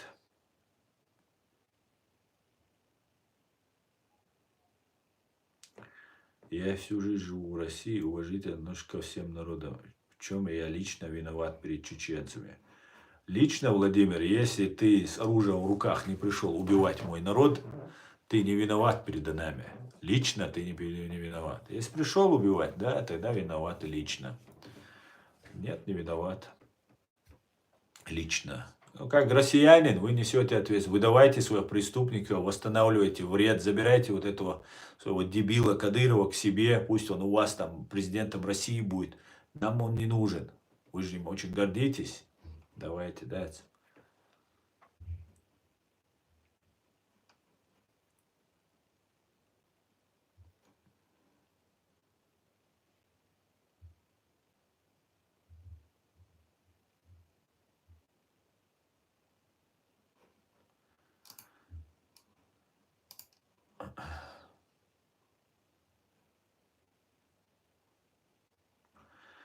Что главное, это честность и справедливость, а все вокруг живут лишь бы, лишь бы. Да, кот Кискин, совершенно верно. И как русский человек, который написал такой комментарий, ты заслуживаешь уважения. Не потому, что ты там, так, уничижительно отозвался, а из-за того, что ты видишь эту правду и ее признаешь. И после того, как вы определите, поставите точный диагноз болезни, только после этого можно начать лечение. Российское общество больно. Это не упрек, это не оскорбление, это констатация, медицинская констатация факта. И после того, как вы поймете, как когда-то нацисты поняли, что заразились, немцы в Германии поняли, что они заразились этой чумой, нацизмом, который превратил в руины саму Германию, и, конечно, другие страны пострадали. Немцы поняли, и это было нелегко, это же обидно, вы же великая нация, а как вы теперь признаете, что вы не великая, что вы не стоите над другими нациями, а они там где-то между там, ваших ног там ползают где-то? Нет. Германия стала передовой страной, здесь все изменилось. Да, потребовалось время, усилия, и пока ты не поставишь себе диагноз, ты не вылечишься. И те русские, которые считают, что я вам враг, на самом деле настоящие русские, не КГБшники, не те, кто просто там лютой ненавистью ненавидит просто так чеченцев, или там за что-то там ненавидит. А те люди, обычные люди, вы должны понимать, что я не враг вам. Я говорю то, что будет и вам полезно. Авторханов, профессор, которого я часто цитирую, писал Джохару Дудаеву письмо, он здесь у нас в Германии, в Мюнхене похоронен, Абдурахман Авторханов. Он писал письмо Джагару и говорил, Джагар, мой президент, он ему писал, для того, чтобы чеченцы получили свободу, вам нужно идти вместе с русскими к этой свободе. Вы должны дать возможность и русским, потому что без их свободы, без их прав вы не сможете получить эти права. Человек до конца своей, вот этот профессор Авторханов, до конца своей стоял на позициях прав, свободы чеченцев, чеченского народа. Кстати говоря, по-моему, жена у него была русская. И я могу ошибаться, по-моему, так это было. Поэтому вы должны понимать, что мы не враги. Не враги, не имперцев, а имперцев, как дохлой скотине, презираем вас. Презираем, вы зло, абсолютное беспримесное зло, управляемое КГБ, ФСБ. Поймите это.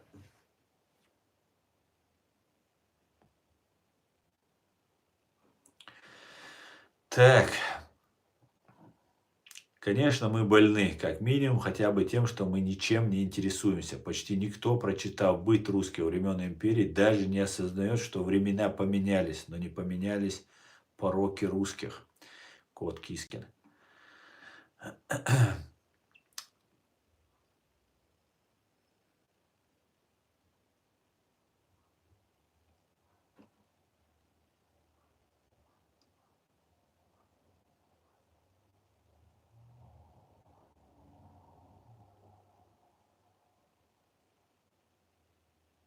Этот пишет мне, бородатый, говорит, давай ты за $2 покажешь, как целуешь флаг США.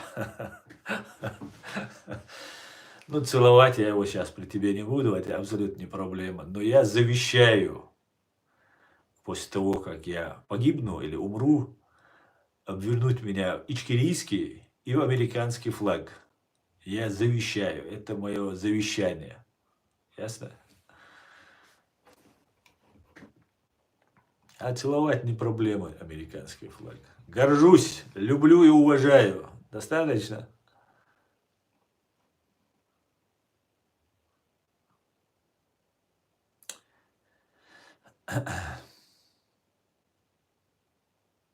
Валейксалам. Дику дал бухаста. Ому. Товарищ Чет.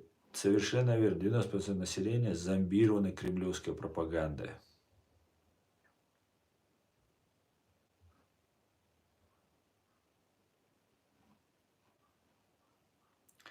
Нет, тебя обернут в свиную шкуру, говорит.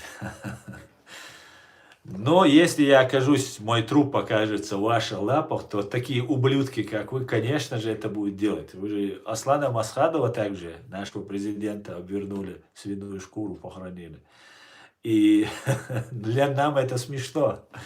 Вы хороните только тело, понимаете, свиную шкуру. А душа, вот вы же свиную, потому что мы мусульмане, свинину не едим, там все такое. Наша душа уже покидает, поэтому тело это так, формальность. Вы можете обвернуть его, если вы это сделаете, я не сомневаюсь. Что хотите делать? Зажарьте, вы можете мое тело завернуть в банки, засолить его, мое мясо, и кушать его, пожалуйста, никаких проблем. Я надеюсь, вы подавитесь моим мясом. Поэтому все нормально, никаких проблем. А если я окажусь не в ваших лапах, то есть не в фашистских лапах, то прошу своих родственников, чтобы обвернули меня в американский и в ичкерийский флаг.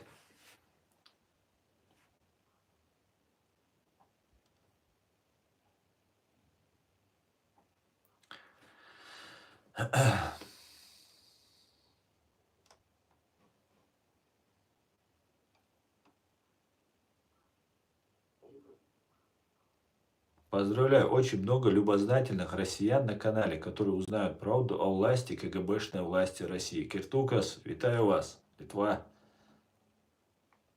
Да, пусть смотрят.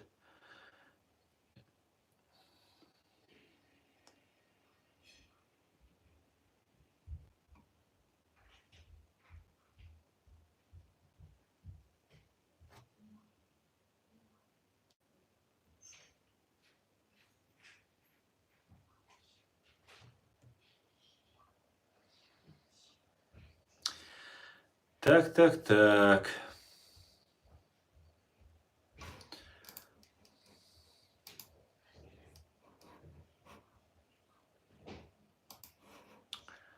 Так, друзья, у нас сколько мы в эфире? 100 минут в эфире. Ну, давайте я еще минут 10 посижу, друзья. И надо бежать. Сколько нас уже подписалось? Ну, 1000 человек нас подписалось уже. Друзья, я вас всех приветствую. На этом канале вы услышите только правду и ничего, кроме правды. Возможно, вам она будет некоторым болезненна, но поверьте, только узнав правду, только начав разбираться на самом деле с реально стоящими перед нами проблемами, мы сможем дойти к финалу и не быть в убытке. Поэтому подписывайтесь, ставьте лайки и распространяйте ссылку на наш стрим. Я еще с вами 10 минут посижу, и я должен буду вас покинуть. Каждый стрим подписывается 1000-1500 человек. И прошлый месяц, который я после Рамадана приостановил свой стрим, хотя у нас каждый день 1000 человек, 1500 человек подписывалось, и наш канал, как вы знаете, все эти несколько лет был задушен, задавлен, и вот-вот только мы прорвали эту блокаду, и о нас начали усиленно говорить, там нас начали везде показывать, хотя на территории фашистской России наш канал запрещен. Но когда идет стрим, вот нас можно увидеть, и в этот момент люди подписываются. Поэтому, друзья, продолжаем держать строй, идем по фарватеру, где он. Все будет Ичкерия, и мы обязательно победим. Обязательно. Зло будет повержено.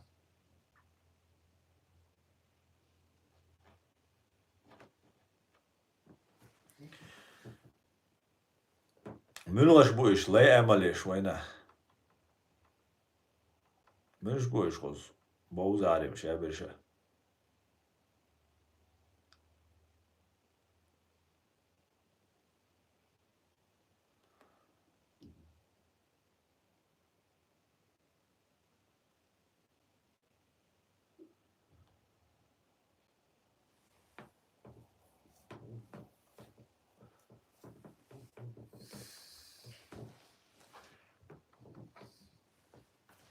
Привет с оккупацией.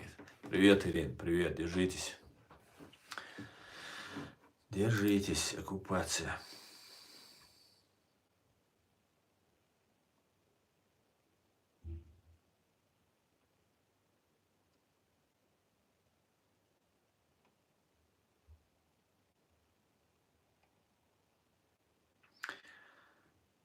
Мы сами злим людей, и в итоге все у нас нацисты, и фашисты, кот Кискин.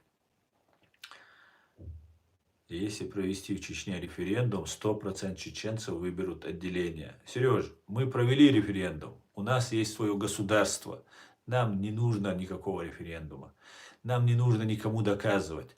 Самый лучший референдум у нас был ОКЧН, это съезд чеченцев, это тысячелетняя чеченская практика. Это как в Америке представители голосуют, точно так же у нас есть свои представители. Всегда 1000 лет чеченцы живут этим законом. И у нас был в 90-м году, еще совок существовал, СССР еще был. 25 ноября у нас произошел съезд, ОКЧН называется, вообще Национальный конгресс чеченского народа, где чеченцы провели свой референдум, и на этом референдуме избрали советского генерала Джохара Дудаева. Его избрали на руку председателем вот этого ОКЧН. И потом уже были выборы президента, он стал президентом, потом парламент избрали и так далее, и так далее. Поэтому мы все сделали. И даже больше, сама война, весь народ воевал. Это круче любого референдума. Весь мир свидетель, что чеченцы как один сражались против врага. Да, была агентура. Да, потом произошло много что. Но это был референдум, это был порыв чеченского народа. Понимаете? Поэтому мы референдум проводить не будем. Нужды в нем нет. И 100%, Сережа, может быть, близка будет цифра к 100%. Не сомневаюсь, Кадыров, там парочка еще его, там людей, может быть, испортит нам статистику и будет не 100%, но большой процент будет за то, чтобы Россия вывела свои войска. Но даже если всего там один чеченец останется, который будет против оккупации, все равно мы обязаны прислушаться к этому чеченцу, потому что был реальный выбор чеченского народа, демократический выбор чеченского народа. Народ сказал свое слово, что мы хотим свое государство. И оно у нас будет, оно у нас есть, мы его деоккупируем. И оно будет очень успешным государством. Я вам это обещаю. Да, Алмулла.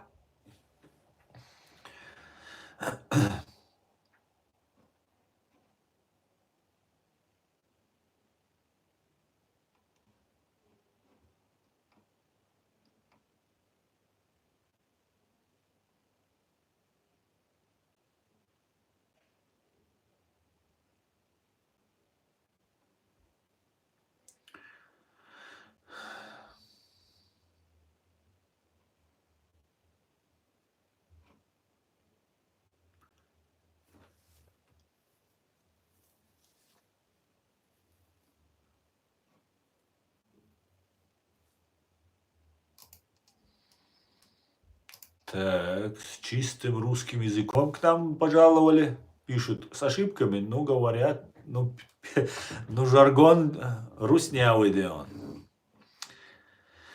Есть такой русский военный полковник Шиндаков. Пусть россияне его послушают, а еще посмотрят стримы «Дневник Диба», сложат вместе два картины, и они поймут, что вы правы. Ну и Шиндаков, правда, я вам скажу, еще тот фашняга, да, матерый фашист, да он. Так, ответь на вопрос, почему так много из твоей нации? Да надо, немного, нормально все, да. Хорошо, что таких клоунов. Ясно, хорошо.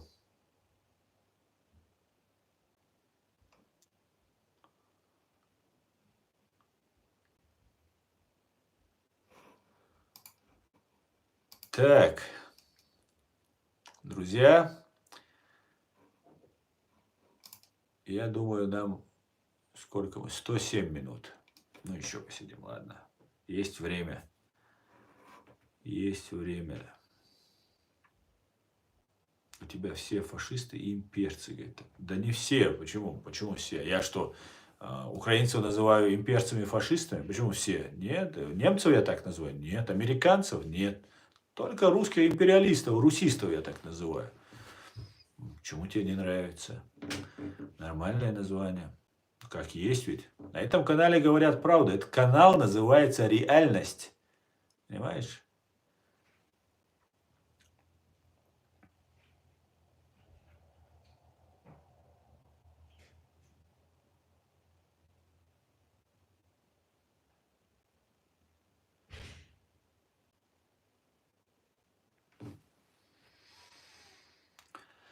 Аслан с Божьей помощью будет. Да, Мула, модный доктор. Да, Мула. Шалом, модный доктор. Шалом. Привет с оккупацией. Это же было.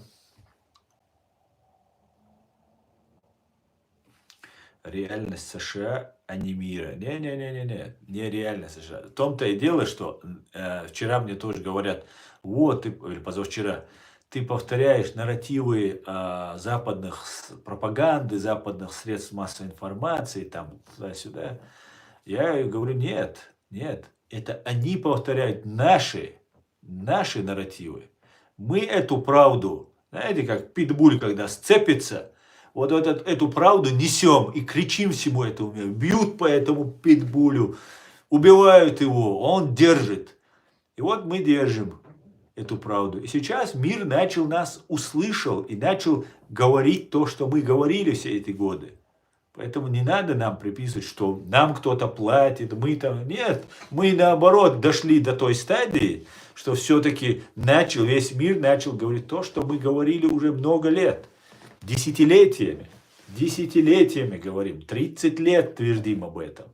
Мир услышал, так что все отлично. И это Вообще США бы с вами дружила, если вы не лезли своим свиным рылом в калаш-наряд, то есть в Украину. Если вы не лезли бы, не убивали бы людей, да, вам много чего простило, и США, и многие, им не нужно это было, США, абсолютно. Они упрашивали вас, я бы, клянусь, ни секунды просто не сомневался бы, сразу вас на место поставил бы. Они вас упрашивали, уговаривали. Перестаньте, ну вот это, ну то, ну люди, это просто человечные люди, а вы же бандиты, вы же террористы, вы же шпана подзаборная, понимаете, ваша вот эта гибня, которая у власти, она никакого языка не понимает, только пятак просто заехать до крови, вот тогда другой разговор, вот все, так бы сразу и сказал, вы скажете, вот сейчас в Украине вы так и скажете.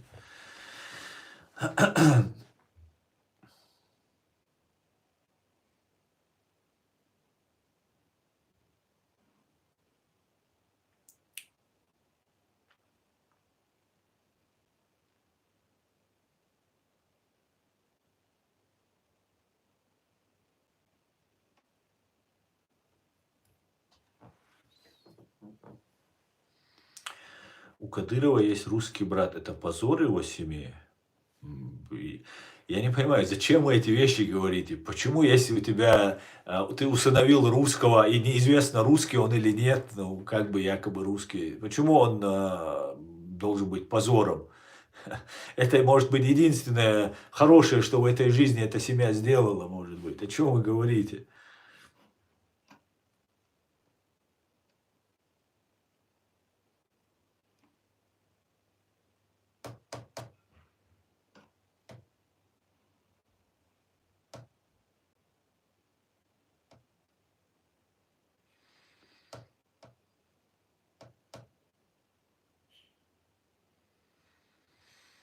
Так, вы меня дедуля почему называете? Я не понял. Ладно, все остальное, но дедуля при чем здесь? Я не дед. Перестаньте его ждать. У меня просто борода седая. Мне всего лишь 25. Перестаньте на меня возводить напрасленно дело. Ну, в душе я имею в виду, в душе.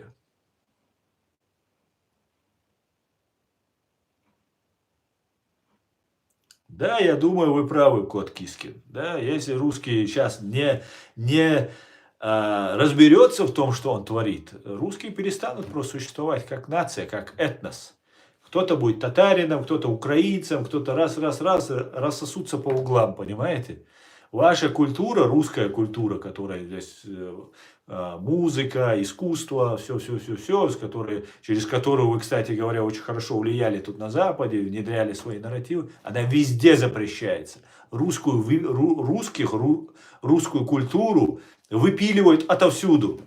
Это не просто там демонстративно, там что-то показать, там разозлить русских. Нет, спокойно, методично все страны разом начали отовсюду русских выпиливать. Вы понимаете, к чему вы приходите? Зачем вам это нужно? Почему вы не живете с людьми нормально? Зачем вы это делаете? Невозможно понять логику. Абсолютно невозможно.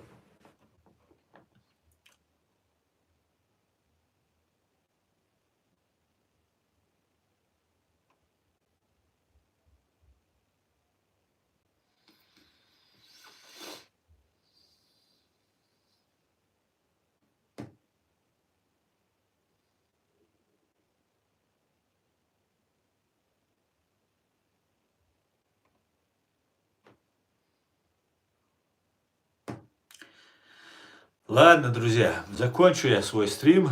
Я смотрю, здесь вопросы одни и те же повторяются. Я свой стрим сегодняшний заканчиваю. Друзья, вновь я приветствую, во-первых, всех своих подписчиков, всех своих единомышленников, всех своих сторонников, зрителей. И я рад вам на этом канале. На этом канале вы узнаете только правду и ничего, кроме правды. И всех своих других, и новых, и старых, которых ценю и очень уважаю. На этом сегодняшний свой стрим заканчиваю. Спасибо, что смотрите и поддерживаете. Слава Украине! Все будет Ичкерия. Господи, благослови Америку. Адикюэль марш ойл. До свидания, друзья.